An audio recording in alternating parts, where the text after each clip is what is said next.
Hello friends, I am C Vardhaman from Manam institute. आज इस video में जितने भी सीए वाले स्टूडेंट हैं, जिन लोग सर इंटर का एग्जाम दे रहे हैं नवंबर में, उनके लिए ये वीडियो इंपॉर्टेंट है क्योंकि सर एमटीपी का जो इनकम टैक्स का केस सिनेरियो था वो मैंने सॉल्व करा दिया लास्ट वीडियो में।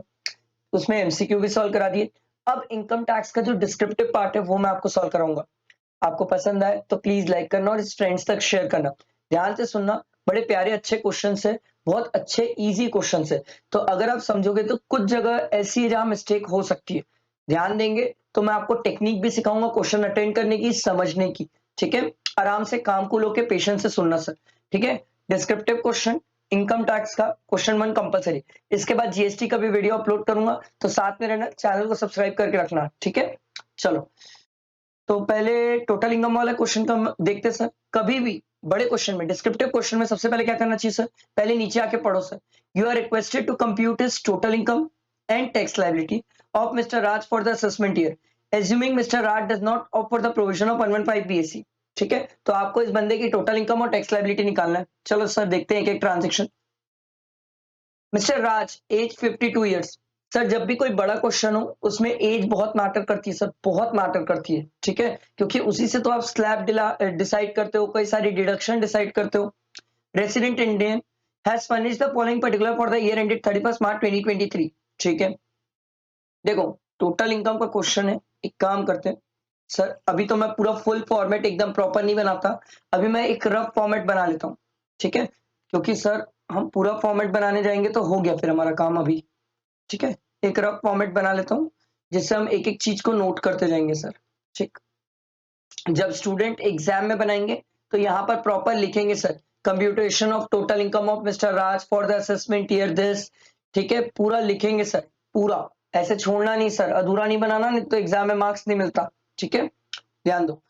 He occupies ground floor of his residential building and let out first floor for residential use at an annual rent of 3,34,000. He has paid a municipal tax of 30,000 for the current year. Both this floor are equal size. पहली चीज sir, इधर ध्यान दो। मतलब हमें IHP की income तो मिल गई है। आईएचपी में इन्होंने बोला sir ground floor self occupied property है। ठीक है, तो सेल्फ ऑक्यूपाइड के केस में एनएवी नील हो जाती है सर। ठीक, माइनस, सिर्फ इंटरेस्ट माइनस होता है क्योंकि सर स्टैंडर्ड डिडक्शन तो आना नहीं है। आप स्टैंडर्ड डिडक्शन नील करके इंटरेस्ट लिखोगे सर, तो इंटरेस्ट अभी अपन देखेंगे, चेक करेंगे, अभी अपन को पता नहीं है। और first floor sir, first floor है, ये लेट आउट प्रॉपर्टी है। ठीक है, तो ये लेट आउट है सर, इसका रेंट दिया हुआ है आपको, मतलब एनएवी बोल लो उसको। यही एनएवी है सर, नहीं एनएवी तो नहीं, इसको जीएवी बोलना सर क्योंकि म्युनिसिपल टैक्स भी दिया हुआ है। इसको बोल लो जीएवी। जीएवी आपको कितना दिया हुआ है सर? 3,34,000 था जी सर, 3,34,000 माइनस म्युनिसिपल टैक्स। अब म्युनिसिपल टैक्स के साथ एक बड़ी प्यारी सी चीज है, वैसे मैं आपको बता दूं, ये मेरी ही बुक का क्वेश्चन नंबर 27 है, असेसमेंट ऑफ इंडिविजुअल का। कल या परसों ही मैंने अपने स्टूडेंट्स को बैठा के क्वेश्चन कराया था सर। फिगर्स थोड़े से चेंज है, नाम चेंज है, बट ट्रांजेक्शन सिमिलर है सर। ठीक, तो ये म्युनिसिपल टैक्स कितना है? 30,000। ये 30,000 पूरे घर का है सर।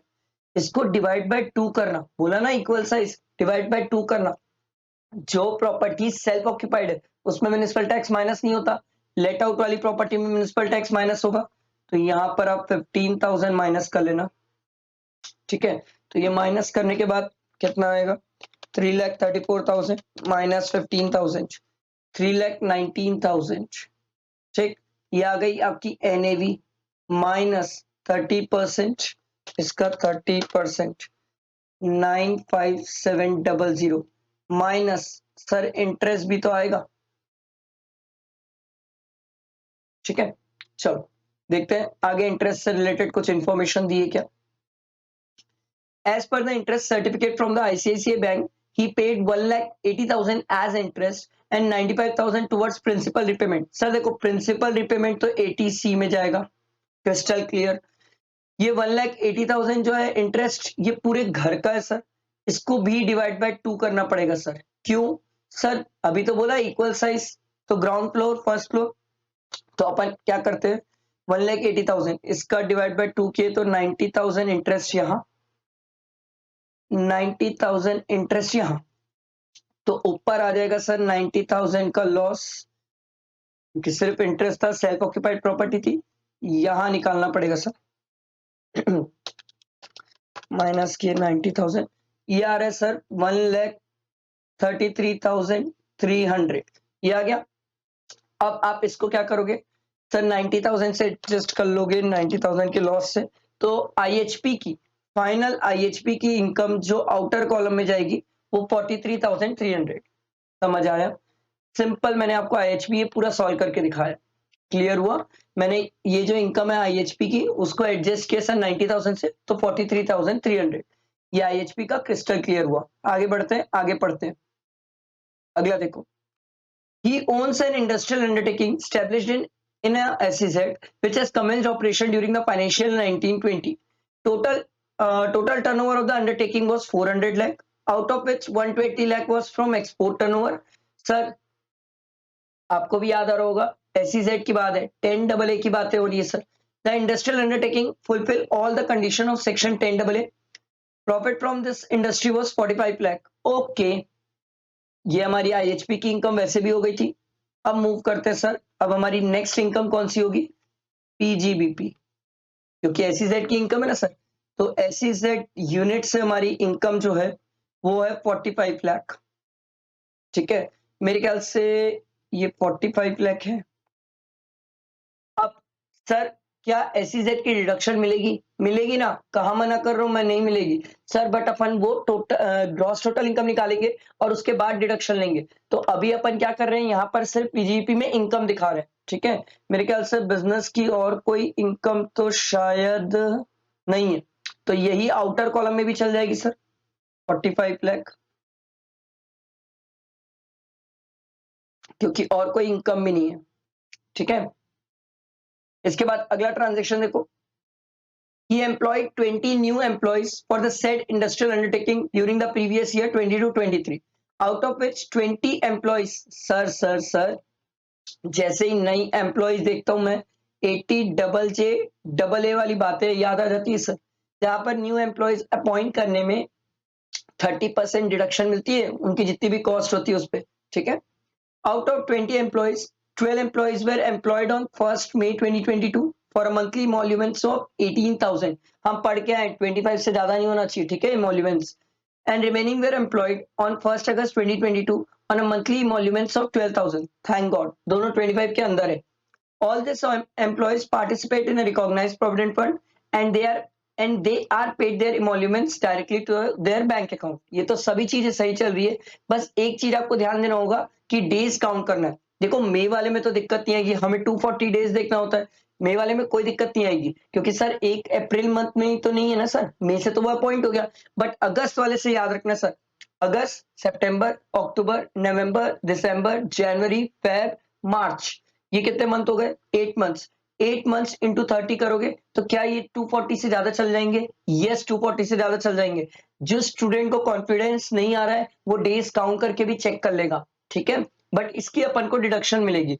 तो अपन एक काम करते हैं, थोड़ा सा ना इसको एक्सटेंड कर लेते हैं और यहां लिख लेते हैं sir gross total income minus करते हैं डिडक्शन, और डिडक्शन में लिख लेते हैं 80JJ, यार यहां लिख लेते हैं 80JJA। बट ये अपन को निकालना पड़ेगा सर, निकालना पड़ेगा, तो एक काम करते हैं साइड में निकाल लेते हैं 80JJA। ठीक है, यहां पर सर 12 एम्प्लॉय अपॉइंट हुए हैं, देखते हैं क्या क्या दिया हुआ है। 12 एम्प्लॉयज अपॉइंट हुए हैं 1 मई को, तो 11 महीने के लिए अपॉइंट हुए, 18,000 उनकी इमोल्यूमेंट्स है ना, 18,000 11 महीने, प्लस सर 8 एम्प्लॉय अपॉइंट हुए, टोटल 20 थे ना सर, तो 20 में से 8 की कर लियो, 20 में से 12 की कर लियो, 8 बचे हुए। 8 एम्प्लॉय अपॉइंट हुए 1 अगस्त को 12,000 के लिए, तो 12,000 इंटू 8 महीने, अप्रैल मई जून जुलाई, हाँ 4 महीने हटा दो 12। अब ये जो आएगा इसका 30% कर लेते हैं, ये करना पड़ेगा sir. 12 into 18,000 into 11 memory plus, 8 into 12,000 into 8 memory plus, memory recall into 30%। ये मेरा आ रहा है सर 9,43200। ये मेरी 80 डबल जे डबल ए की डिडक्शन आ गई। 9,43200 यहाँ लिख लेता हूँ मैं, 9,43200। एक स्टूडेंट ने मेरे को बोला सर एक बात बताओ, क्या हम भी ऐसा कर सकते हैं एग्जाम में स्पेस छोड़ें, स्पेस छोड़ छोड़ के जो जो चीजें मिलते जा रही है उसका ट्रीटमेंट करते जाए? ऑब्वियसली ये कर सकते हो, यही करना पड़ेगा सर। आप एक बात समझो ना सर, पूरा क्वेश्चन पढ़ लिए, पूरी इनकम का ट्रीटमेंट कर लिए, फिर बीच में डिडक्शन थोड़ी ढूंढने जाओगे सर।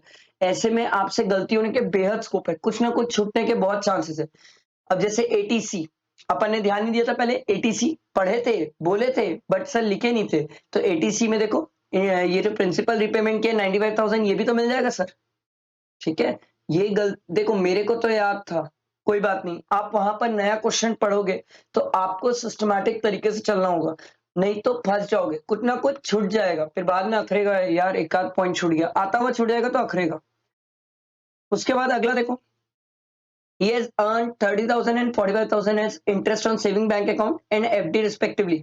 वाओ, ये तो आईयूएस की इनकम है सर। और इसकी एज देखो, इसीलिए एज मैटर करती है, 52 ईयर्स है, तो इसमें डिडक्शन किस में मिल जाएगी सर? सेविंग में मिल जाएगी, टीटीए में मिल जाएगी सर 80। चलो लिखते हैं, पीजीपी की तो इनकम ये हो गई। इसके बाद अगर कैपिटल गेन आया तो देख लेंगे, और नहीं तो आईयूएस की दो इनकम तो मिल गई मेरे को। आईयूएस की इनकम है, इंटरेस्ट की इनकम है, मैं अभी प्लीज शॉर्ट में लिख रहा हूं, ठीक है। इंटरेस्ट ऑन सेविंग और इंटरेस्ट ऑन एफडी, एक है 30,000, एक है 45,000, ठीक है। दोनों को ऐड किया तो कितना आ जाएगा? 30 प्लस 45, ये हो गया 75,000। इसकी मैं डिडक्शन भी ले लेता हूँ सर, एटीटीटीए में 10,000 मिल जाएगा सर, ठीक है। उसके बाद आगे पढ़ते हैं। He has sold his vacant land on 1/12/2022 for 15 lakh. Stamp duty value of the land on the date of at the time of the transfer was 16 lakh. ठीक है। Fair market value of the land on 1st April 2001 was 4.8 lakh and stamp duty value for that date was 4 lakh। हम पढ़ के आए sir, अगर property 1/4/2001 के पहले purchase हो, इसमें तो परचेज भी किया, एक्वायर्ड देखो सर 2.80 में एक्वायर किया, तो फिर cost of fair market value whichever is higher but restricted to stamp duty value, तो हम स्टैम्प ड्यूटी वैल्यू को ही कॉस्ट ले लेंगे 4 लाख, ठीक है। ये रजिस्ट्रेशन एक्सपेंस तो सिर्फ इसमें कॉस्ट में ऐड होता है सर, स्टैम्प ड्यूटी वैल्यू में ऐड नहीं होता, ये ध्यान रखना, ठीक है। तो सर 4 लाख हमारी कॉस्ट आ गई। अब सेल कंसिडरेशन 15 ले कि 16 ले, हमने इसके लिए भी सीखा था सर। हमने क्या बोला, आपका सेल कंसिडरेशन कितना है सर? 15 लाख, इसमें 10% ऐड करो तो ये आ जाएगा सर 16,50,000। फिर आप क्या करो, स्टैम्प ड्यूटी वैल्यू 16 लाख, इसको लिख के चेक करो क्या ये इसके बीच में कवर हो रही है? यस, ये इसके बीच में कवर हो रही है, तो हमारा सेल कंसिडरेशन 15 ही होगा। अगर ये इसके बीच में कवर नहीं होती और यहां पर कवर होती है ना सर, तो जो वैल्यू स्टैम्प ड्यूटी वैल्यू होती है वो हम सेल कंसिडरेशन ले लेते हैं। ये हम बहुत अच्छे से सीख के हैं, सेक्शन 50C था सर, ठीक है, कैपिटल गेन में सीख के आए सर। तो यहाँ पर हमारे लिए सेल कंसिडरेशन कितनी है? 15 लाख। तो सेल कंसिडरेशन हो गई 15 लाख, ठीक है। उसके बाद index cost of acquisition, index cost of acquisition क्यों? क्योंकि लॉन्ग टर्म है सर, तो 4 लाख इंटू, नीचे तो 100 है, upon 331, 4 lakh into 331 divided by 100, ये आ जाएगा सर 13.24 लाख। इसको माइनस कर लेते 15 लाख से, ये आ जाएगा सर 1.76 लाख। आया समझ? ये आपका कैपिटल गेन आ गया, लॉन्ग टर्म कैपिटल गेन, एकदम सिंपल। और कैपिटल गेन भी लिखेंगे sir, long term capital gain 1,76,000, ठीक है। और कुछ है क्या देख लेते भाई। He paid a insurance premium of 49,000 towards the life insurance policy of his son who is not dependent। अरे भैया, एलआईसी के केस में डिपेंडेंसी नहीं देखी जाती, वो डिपेंडेंसी मेडिकल के केस में देखी जाती है। बच्चे आधे टाइम इसी में कंफ्यूज होते हैं। इसकी डिडक्शन कहाँ मिलती है? एटीसी। आ जाओ सर, एटीसी में 49,000 और आ जाएगा सर। ये एलआईसी वाला है ना, ठीक है। तो ये हमारी टोटल डिडक्शन आ गई, ऊपर इनकम हो गई। मेरे ख्याल से इसके बाद कोई ट्रांजेक्शन बचा नहीं है। तो अब हमें क्या करना है सर? सब चीजें वाइंड अप करना है। तो हमने सर आईएचपी की इनकम लिख ली है, पीजीपी लिख ली है, कैपिटल गेन को बाहर लिख लूं भाई, ताकि कुछ छूटे ना। ठीक है, आईयूएस की इनकम लिख ली है। आओ सर ग्रॉस टोटल इनकम निकालते हैं, सबको ऐड करते हैं। 43,300 प्लस 45 लाख प्लस 176,000 प्लस 75,000, ये आ रहा है सर 47,94300। ये आ गया ग्रॉस टोटल इनकम। डिडक्शन में एक चीज और याद आए तो ध्यान दो सर, 10 डबल ए वाली बात थी। 10 डबल ए का कंप्यूटेशन करना पड़ेगा। 10 डबल ए के लिए हम क्या करेंगे सर? 45 लाख का प्रॉफिट था, उसमें से एक्सपोर्ट टर्नओवर 120 और टोटल टर्नओवर 400 था। यही तो था शायद, कुछ फिर भूल तो नहीं रहा हूं मैं? नहीं, यही था सर। तो 45 इंटू 120, 120 डिवाइडेड बाय 400, ये सही तो करो ना? 45 इंटू 120 डिवाइडेड बाय 400, यार सर 13.5 लाख। इतने की आपको 10 डबल ए में डिडक्शन मिल जाएगी। तो सर एक चीज बताओ, 10 डबल ए में डिडक्शन तो ले लेंगे। इसने कमेंस कब किया बिजनेस? सर 1920 में। तो सर क्या 1920 में किया है तो अभी इसका करेंटली क्या 5 ईयर कंप्लीट हो गया है? नो सर, 5 ईयर कंप्लीट नहीं हुआ है। हम तो 22-23 की इनकम निकाल रहे हैं सर। तो प्रैक्टिकली अभी तो चौथा साल है सर। तो उस केस में क्या इसको 100% मिल जाएगा? यस, 100% मिल जाएगा। तो सिंपल है सर, ये 13,50,000 है, इसका 100% मिल जाएगा। यहां लिख लेते सीधा 13,50,000। ठीक है, अब इन सब को ऐड करके टोटल माइनस करते हैं। ठीक, चलो 13,50,000 प्लस 49,000 प्लस 10,000 प्लस 95,000 प्लस 943200। ठीक है, ये आ रहा है सर आपका 24,47,200। ये टोटल डिडक्शन हो गई। अब आ जाएगी सर टोटल इनकम, इसको माइनस कर लेते हैं उससे, 47,94300। इससे माइनस किए तो ये आ गया सर हमारा 23,47100। ये हमारी टोटल इनकम आ गई। अब अपन क्या करेंगे सर? इसी में टैक्स लायबिलिटी निकालेंगे। अब पता है सबसे खास बात क्या है इस क्वेश्चन की? अभी खास बात है, अभी आपको ध्यान देना है सर, पता है बहुत इंपॉर्टेंट है। देखो टोटल इनकम इसकी 20 लाख से ज्यादा है, मैं कुछ हिंट कर रहा हूं सर। 20 लाख से ज्यादा है इसकी टोटल इनकम। अगर 20 लाख से ज्यादा इसकी टोटल इनकम, तो हमने क्या सीखा? हमने ये सीखा था सर कि अगर 20 लाख से ज्यादा अगर जाती है टोटल इनकम, तो हम उस केस में एएमटी चेक करेंगे सर। और गारंटीड है इसमें एएमटी का इम्प्लीकेशन है सर। टोटल इनकम 20 लाख से ज्यादा है, प्लस अभी तो 10 डबल ए वाली चीज भी ऐड हो जाएगी, और 80 डबल ए वाली डिडक्शन भी ऐड हो जाएगी। ये दोनों को ऐड करोगे तो और ज्यादा हो जाएगी सर। तो एडजस्टेड टोटल इनकम आपकी 20 लाख से कहीं ज्यादा चल जाएगी सर। तो उस केस में एएमटी का इम्प्लीकेशन आएगा। मैं अभी भी बता रहा हूं सर, एग्जाम में नहीं बोलता है एएमटी, खुद से चेक करना होता है। ध्यान देना सर, आपको टोटल इनकम के बेसिस में समझ आएगा सर कि एएमटी मतलब आपको देखो बता रहा हूँ 10 डबल ए बड़ी बड़ी डिडक्शन दिखेगी, उन बड़ी बड़ी डिडक्शन से वो थोड़ा सा हिंट करते हैं कि भैया एएमटी भी चेक करके आना। मैं तो हमेशा स्टूडेंट को बोलता हूँ एएमटी चेक करके आओ, अनलेस एंड अदरवाइज क्वेश्चन में बोला है सर कि मत चेक करो। इग्नोर करने बोला तो बात अलग है, नहीं तो एएमटी चेक करके आओ। नहीं तो क्या होगा सर, फंस जाओगे, क्योंकि एएमटी के बारे में अलग से कुछ क्वेश्चन में बोलता नहीं है। वो ना पता चलता है फिगर से कि एएमटी यहाँ इम्प्लीकेशन होगा कि नहीं। तो इस क्वेश्चन में तो स्ट्रेट फॉरवर्ड एएमटी का इम्प्लीकेशन है सर। ठीक है, तो अब अपन पहले क्या करते हैं, इस पे इनकम टैक्स के हिसाब से, नॉर्मल टैक्स के हिसाब से निकाल लेते सर। नॉर्मल टैक्स के हिसाब से निकाल लेते। अच्छा, ये जो 23,47,100 है, इसमें कैपिटल गेन भी तो है। तो 1,76,000 का कैपिटल गेन है, उसका 20% कर लो। 1,76,000 का 20%, सर मैं टैक्स निकाल रहा हूँ ना, 35,200 और इसको माइनस कर लेते हैं, 23,47,100 माइनस 1,76,000। जो बैलेंस बची इनकम है, बैलेंस इनकम बच रही है 21,711,000। ये बैलेंस इनकम बच गई। ठीक है, अब इसमें अपन स्लैब लगा लेते हैं। सर इसकी एज 52 ईयर्स है, तो कोई दिक्कत नहीं है, स्लैब लगाते हैं सर। पहले 10 लाख में तो फिक्स है सर, 112500 ही आएगा। बैलेंस का 30% कर लो, प्लस कर लो 112500 प्लस ये इतना करने के बाद आएगा 463830। ठीक है, फिर इसमें ऐड कर लो 35200, ये आ रहा है सर 499030। इसमें प्लस कर लो 4% प्लस 4%, ये आ रहा है सर 51,899,1.2। हाँ 1 ही लिख लो, छोड़ो, 51,899,1 ये आया समझ। ये नॉर्मल। अभी एएमटी बचा है सर। अब ध्यान देना सर, एएमटी में कई सारे स्टूडेंट गलती करते हैं।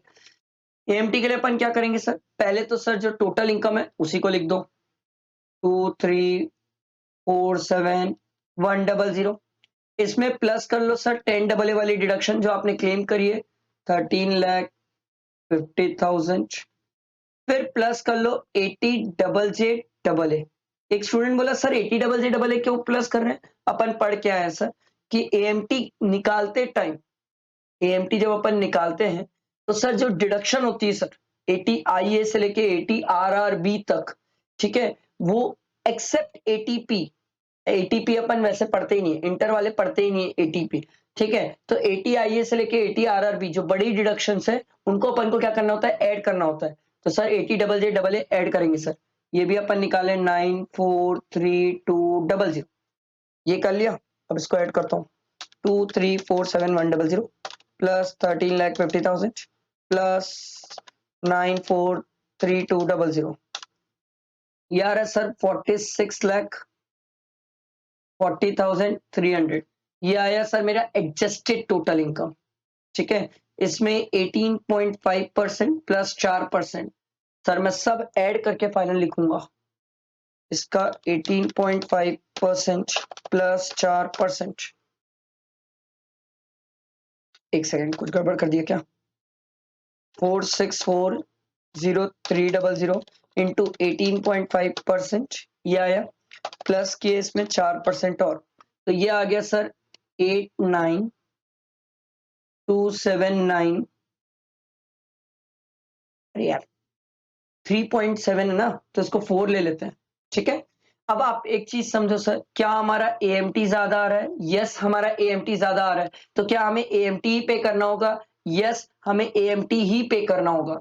ये बात अलग है सर कि इन दोनों का जो डिफरेंस आ रहा है उसकी आपको क्या मिल जाएगी, क्रेडिट मिल जाएगी। क्लियर हुआ, इजी क्वेश्चन था, अच्छा क्वेश्चन था, आई होप आपको समझ आया होगा, बैठा होगा दिमाग में। चलो आओ सर नेक्स्ट क्वेश्चन में मूव करेंगे, क्वेश्चन नंबर 2 देखते हैं। अरे कहां बच गया, ध्यान दो क्वेश्चन नंबर 2 में, determine the tax implication of the following transaction for the assessment year 23-24, give brief reason। आपको रीजन भी बताना है ना, एक तो टैक्स इम्प्लीकेशन और रीजन भी, ध्यान दो। Government of India has appointed Mr. Anand as an ambassador in Japan. He received a salary of 7,50,000 and allowance of 2,40,000 during the previous year 22-23 for rendering his services in Japan. He is an Indian citizen having a status of non-resident in India। Sir बहुत ही easy question है sir, repeated मेरी book का question है sir. इसमें आपका क्या होता है, सिर्फ सैलरी टैक्सेबल होती है, अलाउंसेस वगैरह टैक्सेबल नहीं होते हैं सर, सिंपल है। अगला देखो, miss Kajal a non resident is engage in the operation which are confined to purchase of goods in India for the purpose of export. ये पढ़ के आया सर, अगर पर्पस ऑफ एक्सपोर्ट है तो ये माना ही नहीं जाएगा कि सर इंडिया में इनकम एक्रू हो रही है, तो ये इंडिया में एक्रू माना ही नहीं जाएगा, तो ये काजल की जो इनकम है वो टैक्सेबल ही नहीं होगी इंडिया में। सर ये तो रेसिडेंशियल स्टेटस से क्वेश्चन है, ये पहले भी किया हुआ है सर।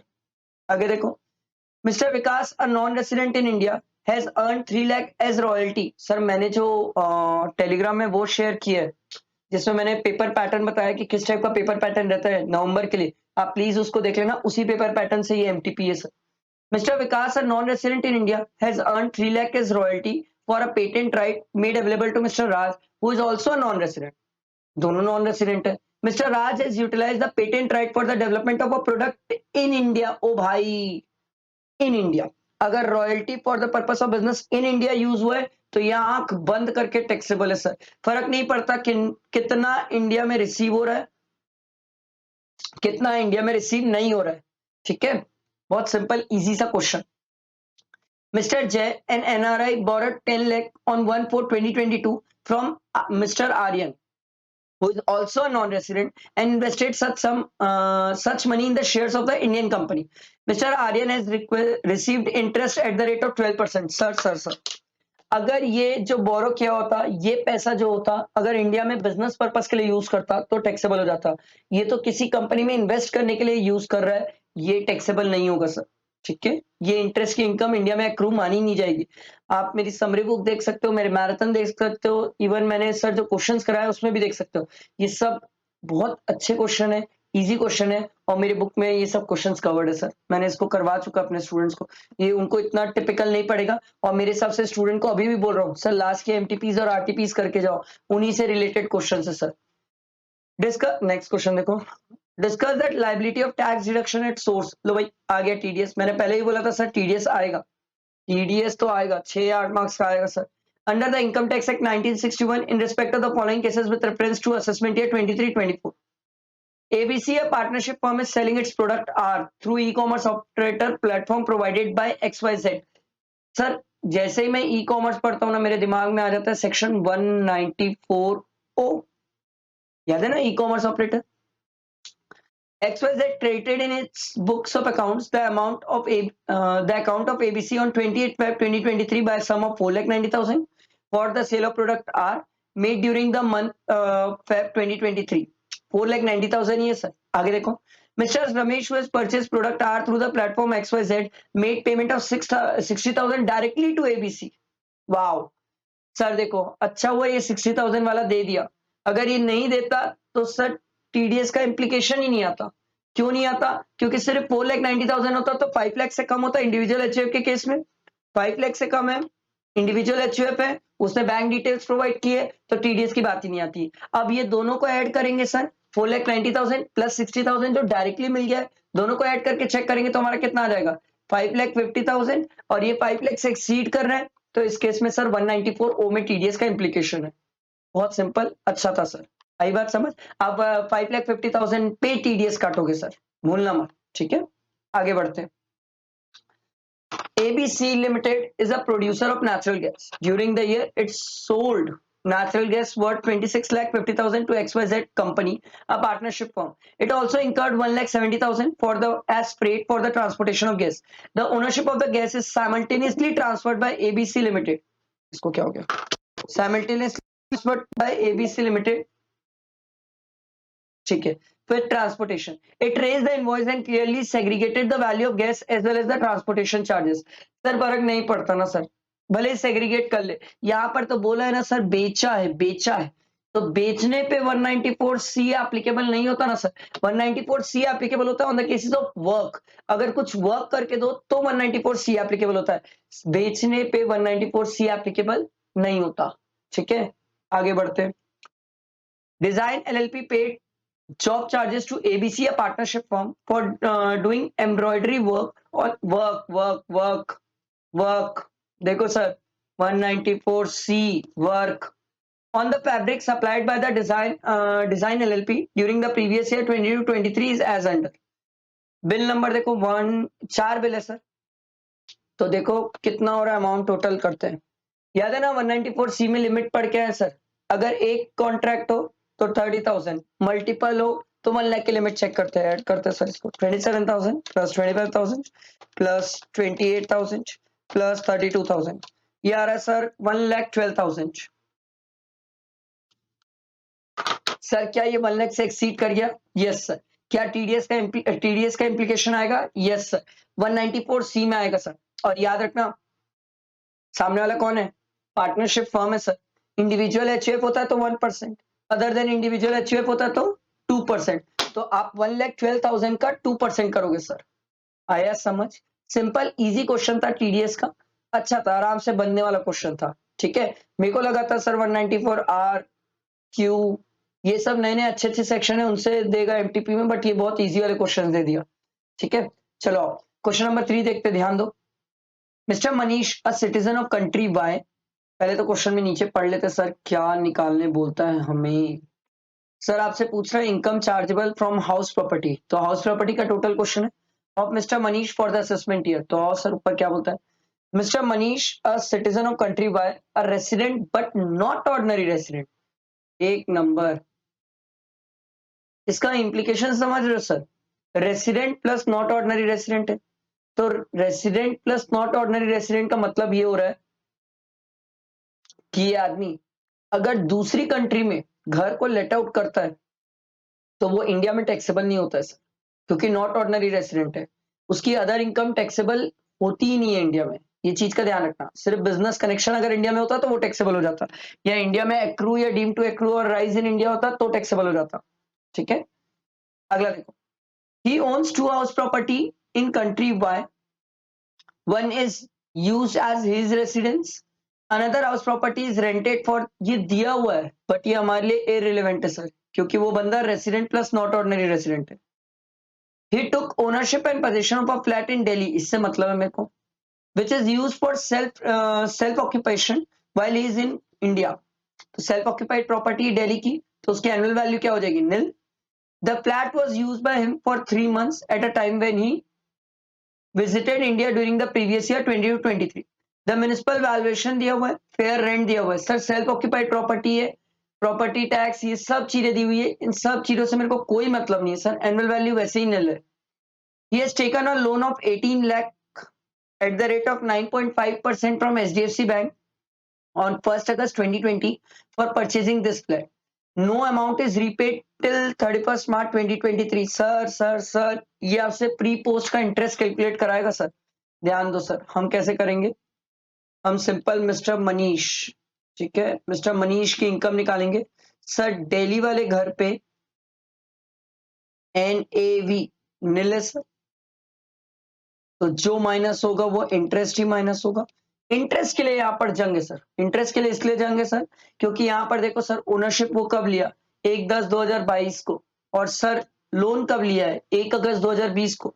तो सर मैंने आप लोगों को प्री पोस्ट का इंटरेस्ट सिखाया था सर, कैसे सिखाया था, date of borrowing 1 August 2020, loan repay तो हुआ ही नहीं है सर, टिल जिस साल सर ओनरशिप मिल गई, पोजीशन मिल गया प्रॉपर्टी का, तो सर 1/10/2022 इस दिन पोजीशन मिल गया, ओनरशिप मिल गया। इससे पहले वाले फाइनेंशियल ईयर क्या होगा सर, 21-22, ठीक, उसकी लास्ट डेट क्या होगी, 31 मार्च 2022 लास्ट डेट। इस टाइम पीरियड, इतने टाइम पीरियड का जो भी इंटरेस्ट होगा वो कौन सा होगा, प्री का इंटरेस्ट होगा, और इसके बाद का जो इंटरेस्ट होगा वो पोस्ट का होगा। मतलब पोस्ट का इंटरेस्ट होगा सर 1/4/2022 से लेके जो भी होगा वो पोस्ट का इंटरेस्ट होगा। तो सर हमें तो पहले प्री का निकालना है, तो सर लोन कितने का था, 18 लाख इंटू 9.5% इंटू 8/12, क्योंकि ये इंटरेस्ट जो मैं निकाल रहा हूं, ये निकाल रहा हूं सर मैं 20-21 का, तो ये कितना आएगा, करना पड़ेगा 18 लाख इंटू 9.5% इंटू 8/12, ये आ रहा है सर 1,14,000। ठीक, ये आ गया सर 20, इसको हाईलाइट कर देता हूं, ये आ गया 2021 का। अभी 21-22 का भी तो होगा सर, 21-22 का कितना है सर, 8/12 ना करूं तो ये कितना आ रहा है, 1,71,000। अब ये दोनों इंटरेस्ट को आप ऐड कर दो तो टोटल प्री का इंटरेस्ट आ जाएगा 2,85,000। सर क्या पूरा प्री का इंटरेस्ट एक बार में मिलता है, नो सर, इसको डिवाइड बाय 5 कर दो सर, ये आ रहा है 57,000। ठीक है, ये आएगा 57,000, और पोस्ट का इंटरेस्ट कितना होगा, ये 1,71,000 ही तो पोस्ट का इंटरेस्ट होगा, क्योंकि यही साल भर का इंटरेस्ट है। तो सर टोटल इंटरेस्ट हम पे कर रहे हैं 1,71,000 प्लस 57,000, पर sir this is restricted to 2 lakh rupees. Self occupied के केस में मैक्सिमम इंटरेस्ट आप कितना क्लेम कर पाओगे? 2 लाख। तो ये दिल्ली वाले घर से आपका 2 लाख का लॉस आ गया। ठीक, आगे बढ़ते। He had a house property in Bangalore. Bangalore में भी घर है, which is let out on a monthly rent of 40,000. Very nice. तो बैंगलोर वाले घर के लिए तो आपको कंप्यूटेशंस करने पड़ेंगे। बैंगलोर वाला घर है, ठीक है, ध्यान दो। फेयर रेंट दिया हुआ है, म्युनिसिपल वैल्यू दिया हुआ है, स्टैंडर्ड रेंट। ये तो बचपन वाली कहानी हो गई। फेयर रेंट, म्युनिसिपल वैल्यू दोनों में whichever is हायर, 4,58,000। उसको हम स्टैंडर्ड रेंट से कंपेयर करेंगे, दोनों में whichever is लोअर, तो 4,20,000 क्या आ गया हमारा? Expected rent. ये तो बचपन वाली कहानी में चले गए। 4,20,000 एक्सपेक्टेड रेंट। फिर एक्चुअल रेंट रिसीव्ड रिसीवेबल कितना है सर? ये 40,000 पर मंथ था ना, ठीक है। तो 40,000 इंटू 12 करेंगे तो 4,80,000। दोनों में विचएवर इज हायर हमारा जीएवी आता है सर, तो 4,80,000 माइनस म्युनिसिपल टैक्स। और सर म्युनिसिपल टैक्स देखते हैं। He has taken a loan of 25 lakh at the rate of 10% from one of his friend. Very very important. Sir friend से loan लिया है तो भी क्या उसका इंटरेस्ट क्लेम कर सकता है? यस, क्लेम कर सकता है। Residing in country Y from for this house. अब एक खास बात सर, सेक्शन 25 पिक्चर में आता है और ये बोलते हैं सर आप इंडिया से बाहर अगर इंटरेस्ट पे कर रहे हो तो उस केस में आपका टीडीएस डिडक्ट करना जरूरी है। इस क्वेश्चन में टीडीएस को लेके साइलेंट है, तो क्या मानूं मैं? सर हम ये मानेंगे कि टीडीएस डिडक्ट हुआ होगा, नहीं होता तो कुछ तो हिंट देता सर टीडीएस डिडक्ट हुआ होगा, नहीं तो ये जो लोन की अमाउंट दिया वही इररिलेवेंट हो जाएगी। क्वेश्चन इररिलेवेंट मत बनाना एग्जाम में, ठीक है। तो municipal tax 5400 paid by him in respect of this house during the year. Municipal tax तो 5400 मिल गया, माइनस कर दो। 4,80,000 माइनस 5400, ये आ जाएगा सर 474600।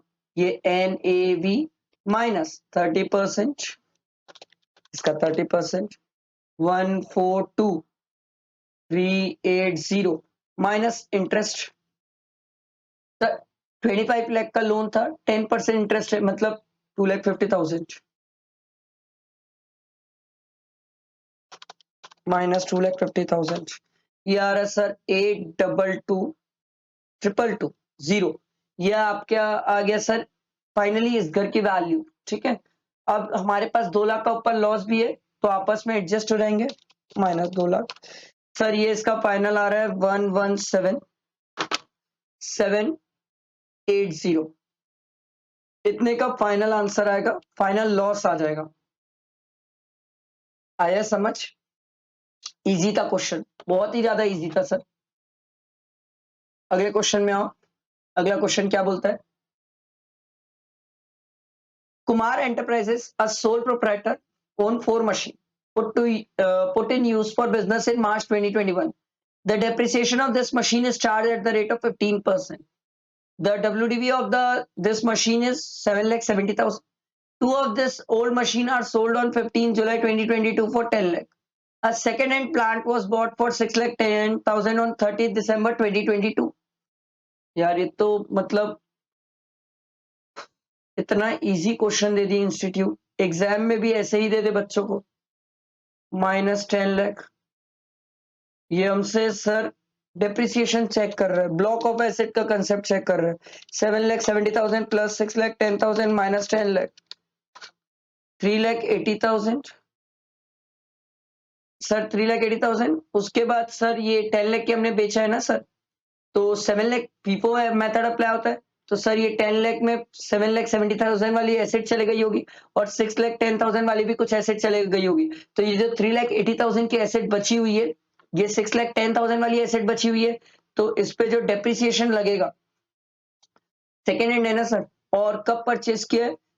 दिसंबर में, तो 180 डेज से कम है, तो 7.5% लगेगा। इसका 7.5%, ये आ रहा है सर 28,500। लो भाई, डेप्रिसिएशन का क्लेम बता दिए, कैपिटल गेन आएगा नहीं। उसके बाद आगे देखो, if Kumar enterprises has sold the 2 machine for 15 lakh. लो भाई, अगर ये 15 लाख में बेचेंगे तो क्या होगा सर? यहां पर अगर 10 की जगह 15 करोगे तो कितना हो जाएगा? करना पड़ेगा। अरे क्या हो गया? 7,70,000 प्लस 6,10,000 माइनस 15 लाख, ये आ रहा है सर 1,20,000 का कैपिटल गेन। बहुत ज्यादा इजी नहीं हो गया? 1,20,000 का कैपिटल गेन। मेरे को लगता है इंस्टीट्यूट इस बार नवंबर में बहुत अच्छा इजी पेपर देने वाली है सर, बच्चों को निकालना चाहती है। इंस्टीट्यूट भी नहीं चाहती कि बच्चे नए सिलेबस तरफ जाए, कोई भी जाए। टैक्स में अच्छे पेपर आने के चांसेस है, इजी पेपर आने के। अगला देखो, mister Kalyan has a residential house property which was acquired on 12/8/2005 for 2 lakh. ठीक है, the property is sold for 22 lakh और इन दिसंबर 2022 the sub registrar refused to register the document for the said value as according to him stamp duty value based on the state government guideline was 28 lakh.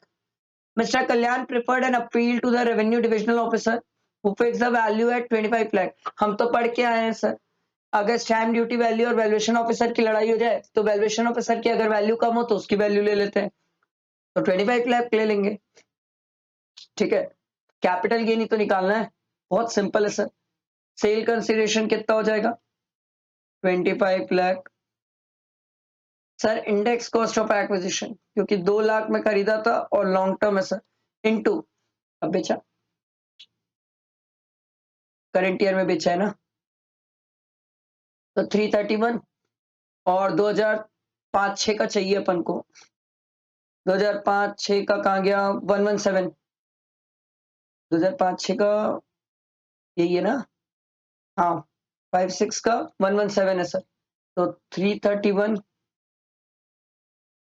Divided by 117 करना पड़ेगा sir. 2 lakh into 331 divided by 117, ये आ रहा है sir 56581। 2 ले लो, round figure कर लेते हैं, minus कर लो इसको 25 लाख से, ये आ रहा है 1934,188। ठीक है, ये आपका कैपिटल गेन आ गया। ठीक है, उसके बाद देखो, he acquired another residential house property for 17 lakh, thank you for self occupation। Sir ये आपको याद है सर, ये आप याद दिला के कर रहे हैं कि कितने बच्चों को ये याद है कि सेक्शन 54 याद है? 54 घर बेच के घर, तो सर एग्जेम्पशन मिल जाएगी। आओ सर, 54 की एग्जेम्पशन 17 लाख ले लो भाई, तो ये माइनस करने के बाद आ जाएगा 2,34,188 फाइनल टैक्सेबल कैपिटल गेन, वो भी लॉन्ग टर्म वाला। ठीक है, लॉन्ग टर्म है, क्लियर। उसके बाद आगे बढ़ते, on 1 March 2024 he sold such new house. अरे ये जो 17 लाख का घर है इसको बेच दिया, कितने में? 30 लाख में। सर हम पढ़ के आए कि जो नया घर हम खरीदते हैं उसका लॉक इन पीरियड 3 इयर्स है, ये तो 3 साल के पहले ही बेच दिया। लिया था मार्च में, बेचा है सर 1 साल में, 1 साल के भी अंदर बेच दिया, 11 महीने में बेच दिया, तो सर इस केस में क्या हो जाएगा sir? Sale consideration 30 lakh, cost of acquisition, indexation की तो बात ही नहीं आती सर, 17 लाख थी, बट आपने 17 की एग्जेम्पशन पहले ही क्लेम कर ली थी, वो एग्जेम्पशन आपकी रिवोक हो गई, कैंसिल हो गई, तो उस केस में कॉस्ट ऑफ एक्विजिशन निल हो गई, तो पूरा का पूरा 30 लाख क्या आ जाएगा? कैपिटल गेन, वो भी शॉर्ट टर्म कैपिटल गेन। समझ आया? बहुत ही इजी क्वेश्चन है ये, कुछ इसमें इतना ज्यादा टिपिकल नहीं था। अगर कोई पॉइंट पे डाउट हो तो आप कमेंट करके आराम से पूछ सकते हो, इजी क्वेश्चन है। ठीक है, चलो आगे ध्यान दो, फोर्थ वाले क्वेश्चन में, Mr. Dinesh, who is 45 years old, and his wife, Mrs. Hina, who is 42 years old, furnishes the following information। ठीक है भाई, पहले नीचे में क्वेश्चन में देखते हैं क्या बोला है। सर आपको क्वेश्चन में टोटल इनकम निकालने बोला है, मतलब क्लबिंग वाली बातें है सर। चलो देखते हैं, salary income of Mrs Heena, बाप रे 9,60,000। Income of minor son Sameer who suffer from disability specified in section 80U। Sir ये क्लब नहीं होता, डिसेबिलिटी वाला क्लब नहीं होता। Income of minor daughter Nisha from script writing for television serials, sir ये भी क्लब नहीं होता, उसके स्किल टैलेंट की बात है। Income from trading garments, garments trading business of Mr Dinesh, ये हस्बैंड की इनकम दी हुई है।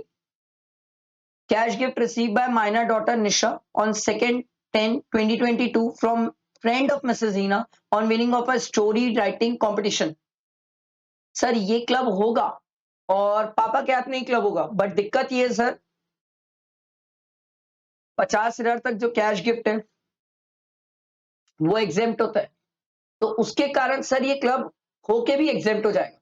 मैं तो क्या बोल रहा हूं, ये क्लब होगा बट ये एग्जेम्प्ट है सर, ठीक है, ध्यान रखना। Income of minor son Harsh from a scholarship, sir scholarship की इनकम क्लब नहीं होती है। Receive from a school to meet the cost of education. Income of minor son Harsh from fix deposit with PNB made out of the income earn from scholarship, ये club हो जाएगा sir. और ये किसके हाथ में क्लब हो जाएगा, पापा के हाथ में, बट इसमें 1500 रुपए की एग्जेम्पशन मिल जाएगी, सेक्शन 1032 बीच में आ जाएगा सर, ठीक है। सर क्वेश्चन में कुछ था ही नहीं, ये इतना इजी क्वेश्चन है, ये तो ऐसे ओरली बन जाएगा सर, ठीक है। आगे बढ़ते हैं, नेक्स्ट क्वेश्चन में मूव करते हैं।